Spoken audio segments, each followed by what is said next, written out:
Hey all, it's your girl Erin, she, her, and today I wanted to talk about community.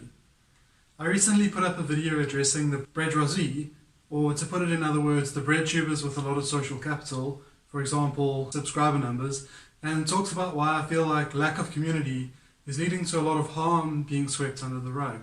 I'd like to clarify one thing though. I have a problem with both the people who are attacking ContraPoints on a personal level and those who are prematurely defending her, which would not allow her the opportunity for growth. I hope we can be better on the left and we can come up with a better ratio of constructive criticism to noise. And I hope I've been an example of constructive criticism. That doesn't mean that I'm fine with the social structures of BreadTube though. I still think, especially small creators, we need something more like community. And I want to talk about what I think I can do to try and help solve that problem in this video. But this video is only going to be for those small creators. So if you already have a measure of success on YouTube, let's say you've got more than 10,000 subscribers, then you can just like stop watching now. Yeah, ready? It's not for you. Okay, cool. Is it safe? Okay, now, although that's pretty much just a joke, I really don't mind if people with large audiences want to watch this. I did want to speak to the smaller creators and those who are consider themselves leftists. So, what do you do when you don't have access to the means of production? Well, you unionize and work towards seizing it. And so, in the social capital space, the equivalent is the means of attention. Kind of like the YouTube algorithm, as well as the bias people have towards people that are already popular. So what do you do when you don't have the means of attention? Well, I would say a good option might be to unionize as well. And this is something that I have heard of others wanting to do. And I think it's a really good idea to try and form communities or unions. And so unless YouTube radically changes the algorithm to promote small creators, we're automatically being disadvantaged just because of that. And I think that if we can work together, that we can actually achieve more than if we do it on our own. Another point I wanted to acknowledge was one that Christopher Tsabu made, and that was mentioning that a lot of leftist channels have started making content that is skewed towards kind of more drama than substance. And I kind of don't think this is a coincidence, because although it's good intentioned, when people like Non-Compete and Thought Slime are trying to help small creators to succeed by doing well in the capitalist game of YouTube, I do think it's not really that helpful to be doing drama related type videos. But I also think that people are feeling like they kind of need to, because they're just not seeing a way to grow without doing that kind of thing. And so they start to think about things that are more clickbaity, and I've even made my titles and thumbnails to be a little bit clickbaity too, although hopefully not misrepresenting. But I think that people turn to these kinds of styles when they don't feel like they have an organic way to grow. They don't feel like there's really a word of mouth going out about their videos, or a group of people who are going to try and help get their video out apart from the algorithm. And every now and then people do come to videos and comment and thumbs up and help the algorithm out, and they've been doing that for me as well, which is awesome. But I think we can do more as creators to provide each other with a community and to be able to create our content more in kind of like teamwork than just being like in our own silos, even if we are trying to give each other tips and stuff while we're at that. What I'm thinking of doing is to start off with like a Discord server, and so I'm going to put a link in the description, and the Discord server is going to be a way for small creators to connect with each other. You are welcome to join if you're a creator who already has a large audience, and you're also welcome to join if you are just someone who watches other creators' videos and you don't make anything yourself.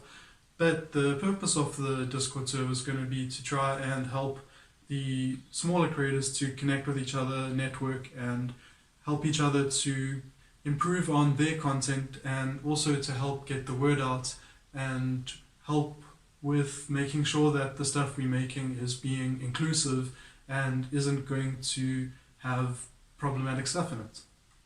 If you join the Discord server and you are a creator, then we'd ask you for a link to your channel, or even if it's not YouTube, I mean, it's cool.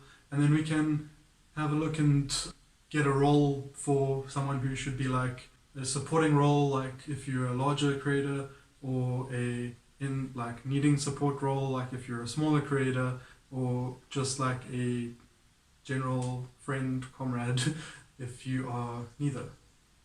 Instead of us trying to compete with each other and for us trying to succeed on our own, jostling for attention from both the audience, the algorithm, but also from the larger creators that we're hoping to win the exposure lottery from.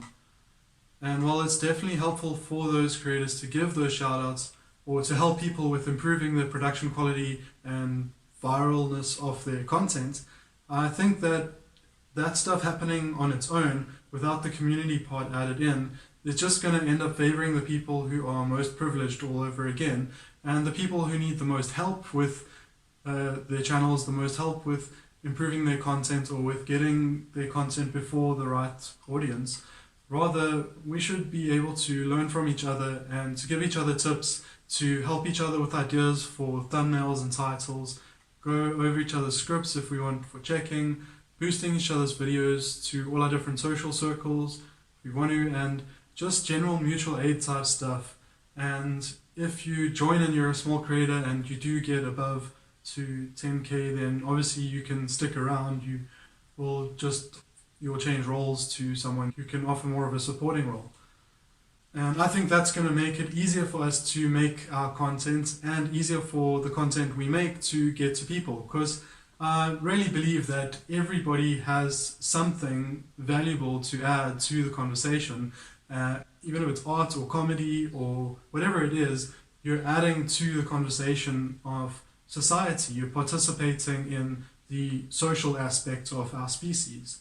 And I think it's valuable for everybody to be engaged in that. I think that to some extent everybody does want to be a part of that kind of thing. And so trying to fit ourselves into a more capitalist way of doing things, where we are trying to make our content get picked up by the algorithm or clickbait type stuff, for us to actually focus on getting better at the types of stuff we want to do and try and get better organic growth. Because I think if we network and stuff, it might not be able to give you the same kind of massive spike that being picked up by the algorithm gets you, but it does allow you to have organic growth, and the algorithm might pick up one of your videos anyway. So it's not like you're not going to be able to have that too. We can try and make it easier for people to perfect their craft, because everyone has their own creative vision and their own message, and it's only with practice and with trying that things actually get better. And sometimes people's content and their style is something that a lot of people are interested in immediately, and other times people have to keep trying and getting better at their content, and then eventually it gets to a point where they've gotten it to a level where it does actually start getting a lot of people interested in it. And I think that can happen with anyone. So I don't want anyone to feel like hopeless, like they can't ever make it at YouTube, even if there are things that they might need to work on, like maybe they do need help with editing or recording or their sound quality or that kind of thing. We can try and help those people with that stuff, and that's going to help you not to feel hopeless, because you're going to feel like there's people there who want you to succeed and want to help you succeed. But I do think it's important that if we try to build a community, that it has to be a safe space. And so that means that it's going to need to be radically inclusive, intersectional, and transparent. I've come across quite a few safe spaces for people who are struggling with certain vectors of oppression, but I really struggle to find a place that is a safe space for people of any oppression, even if it's one that's often overlooked, or just that you have such a combination of things that you're struggling with that people end up being not inclusive to that. And So what I'm hoping is that we can work together to try and avoid that and try and make our place represent actual intersectionality. That doesn't mean that you play identity Olympics where certain people are considered to be correct no matter what they say and other people are considered to not be correct no matter what they say.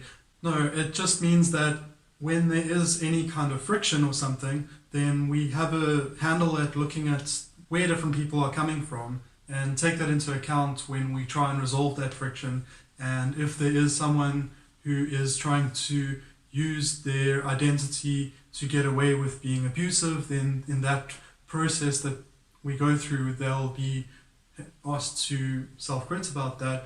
But if there's somebody who has a lot of privilege but is not themselves being open to criticism about that, then they're the ones that we're going to ask to self-crit in that process. So the idea isn't that you need to be completely perfect to be intersectional. You just need to be willing to learn and to be there in good faith. And if that's who you are, then you're going to be welcome in this Discord server. But I don't just want this to be like this word that I put out there that doesn't have anything really nailed down. So I do have an idea for some sort of ground rules we can have that will try to help point us in the direction of intersectionality.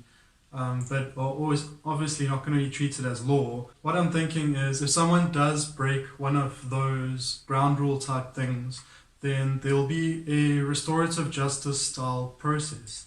And so on Discord, what we could do is we could create a private channel and then just invite the people who have been offended and those who have gotten them offended, participate in going through it and unpacking it and trying to help resolve any kind of conflict there might be. Hopefully that can result in people agreeing to reconcile and they can participate in community without any kind of awkwardness or broken relationship feeling there. And so hopefully we won't actually need to use that kind of process, but that's what I have in mind for if we do need any kind of moderation. Because we are human, we are going to make mistakes, and so I want to try to destigmatize the calling out and receiving of criticism. And so what I'm also thinking of having is a channel on the server where you can volunteer to post your videos that you want to receive constructive criticism on. And we'll let people post videos of others in the community if they felt that something in that video was problematic and it sort of hurt them. And yes, that might sound scary, like, oh no, I'm going to be exposing myself to callouts.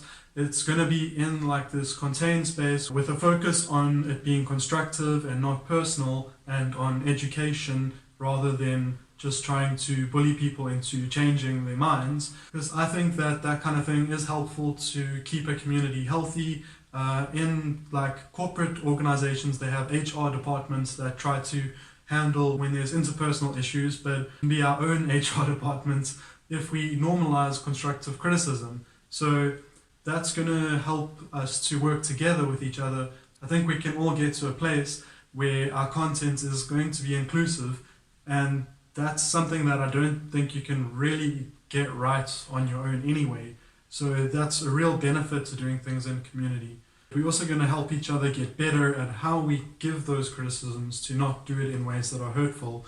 And I think it's a social skill that is something we can figure out cooperatively that is going to help maintain the health of the community.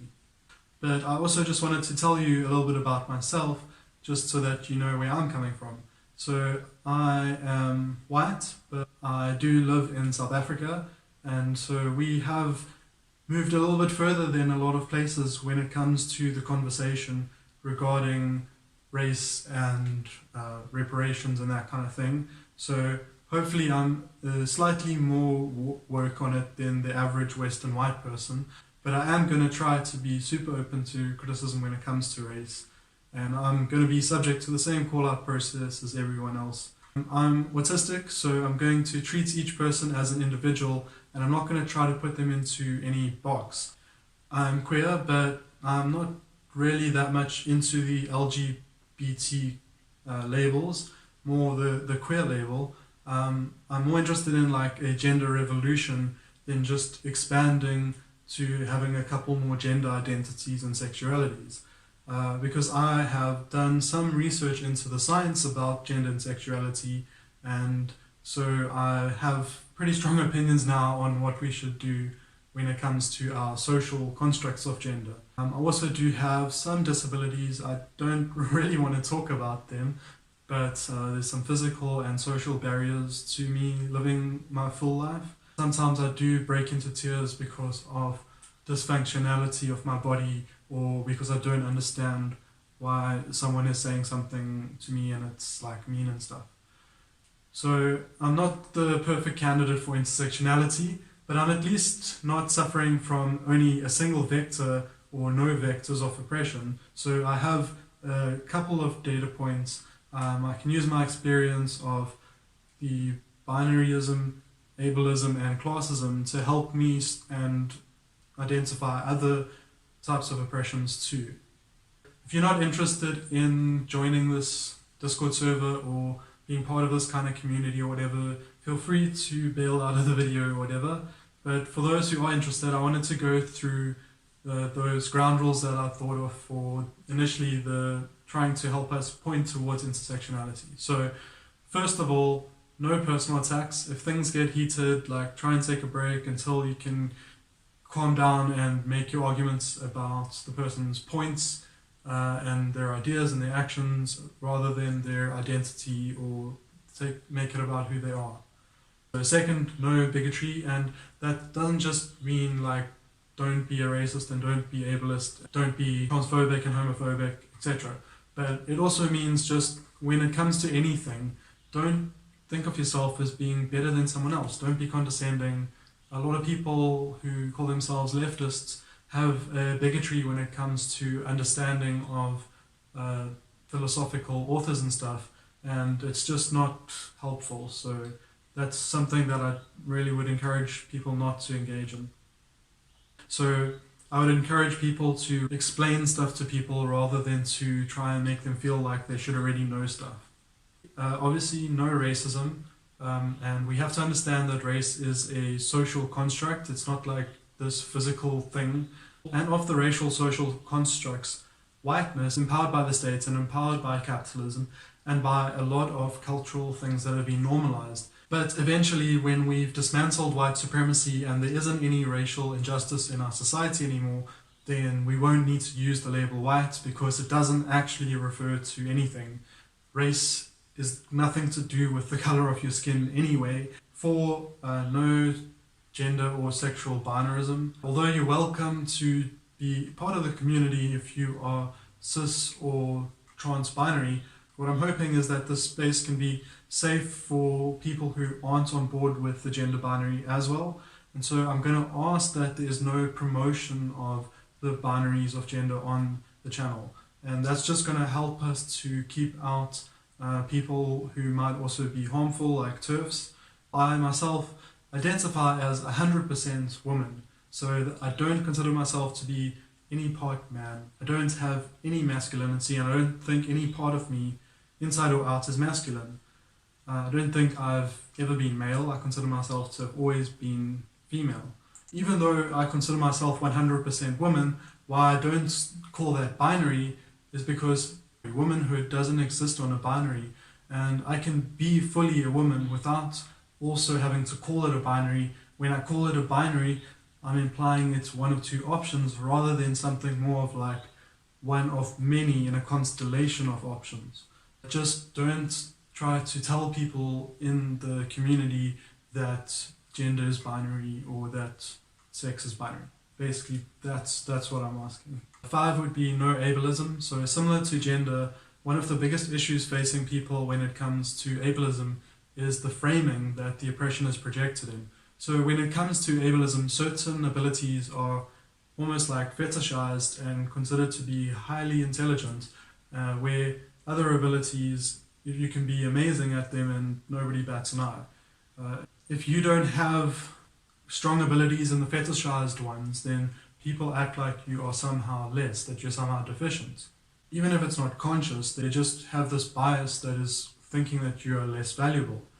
And this is kind of hard to beat because capitalism is trying to coerce us into thinking of that way, into thinking of each other as commodities, which I think is kind of a fetishizing process. So I think we need to make an effort to reframe each other in our minds, to see each person as equally valuable and whether they can do all the same things as you or not. And this means that we will be asking people to not use ableist slurs. And please try to think of the meanings of words before you use them and how you want to use them, because many ableist slurs are still completely normalized in our mainstream society, even used by people who call themselves progressives. So to give you some context, anytime a word describes a lack of or an inferiority in ability being used to describe a person in a negative way, that is a slur. That's what we're talking about. So for example, you could call a joke inappropriate, unfunny, uncreative, uninspired, ridiculous, boring, but you should never call it lame, because we shouldn't be rating things like humor based on the metric of whether you can walk or not.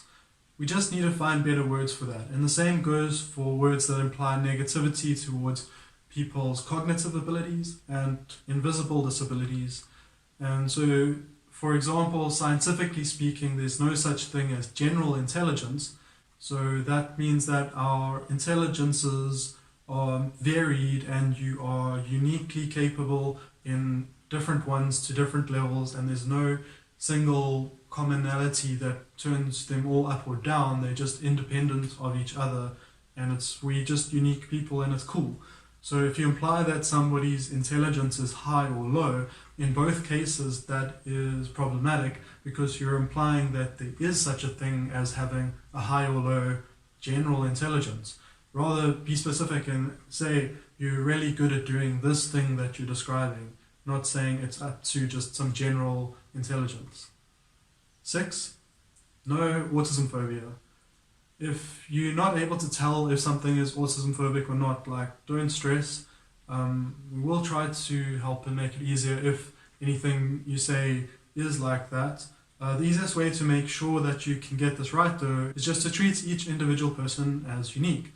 Don't expect people to behave in a predetermined way, but allow them the freedom to express themselves and exist in ways that are strange or might not make sense to you. Don't make fun of autistic people for stimming or info dumping.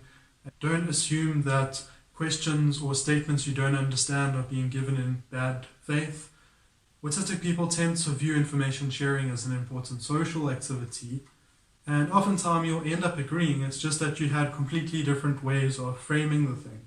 Not really asking too much, just that your go-to assumption should be, maybe this person has a different framing to me, and not, wow, this person is attacking me.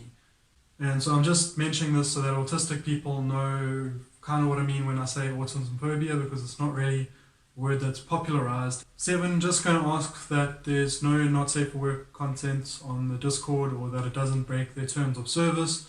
That's just because it's going to make it less of an admin nightmare, and it's going to help people who don't like that content. They're not going to have to always have to ask for trigger warnings and stuff like that. We can just try and keep it wholesome in this one part of things. But I guess 7B would be, don't DM people out of the blue. Just check with people if it's cool that you can DM them. 8th, this is another one that might be a little bit of a deal breaker for some people, but I do want to ask that the place doesn't have any promotion of authoritarianism, and I'm not going to be super strict about allowing people into the community or not if they are people who have authoritarian views, but I am going to ask that you be open to criticism and acknowledge at least that coming into this place that it is something that is not considered okay. Yes, some people do have ideas for why they think authoritarianism is justified in some cases, but I'm not one of those people, and I feel like it makes spaces unsafe to have it around, because it's a way of thinking that does end up leading to bullying or condescension or intimidation or virtue signaling or that kind of thing, rather than engaging in good faith. Just because once you've justified some authoritarianism being okay, if you are getting sort of emotional and heated, it's so easy for you to think that you're on this righteous cause and you are doing it for the same glorious reasons as your heroes. And I just think, let's not consider those people heroes, and let's not have those principles. So if you are someone who calls yourself like a Marxist-Leninist, but you don't like authoritarianism, then you're still welcome to join us, but then just be aware you're going to be open to criticism regarding like Marxist-Leninism not really being compatible with that and that kind of thing. But I just did want to make that rule because I've just seen too many of the communities I've been in turn into places that were not that helpful, because people who had those types of principles were allowed to come in, and it starts off amiable, but next thing there's like these memes promoting like people that others consider to be quite unethical, and it just leads to too much friction, and I don't want to have to deal with that. I just feel like we need to just take a stance and say, let's make our community non-hierarchical, and part of that is don't come in there and promote the ideals of authoritarianism. So hopefully that's something you are interested in. If it is, then please join the Discord server. Let us know a bit about yourself. Give us a link to your channel, and if this fizzles out, oh well, but I think it's something I really want to try. There's so many ideas I have for things we could do if we had a collective community, like collab all on one project together and do more together than we could have done on our own, and just, you know, the mutual aid type stuff. So I get sad when I look around and I don't see any opportunity for myself to be part of that type of community. And so if you've already found that kind of community, then that's awesome for you. But if you're someone who is looking for it and you're at least tentatively interested in what it might involve, and especially if you are someone who is a small creator, then it would be really cool if you could join, see if you like the environment there and want to stick around. I'll put a link to the Discord invite in the description, and if you know other small breadTube creators who might be interested in this, like especially people with less than like 10,000 subscribers, let them know. Maybe they're looking for the same kind of thing, and I'll see you in the Discord chats, comrades. Thanks for watching. Bye.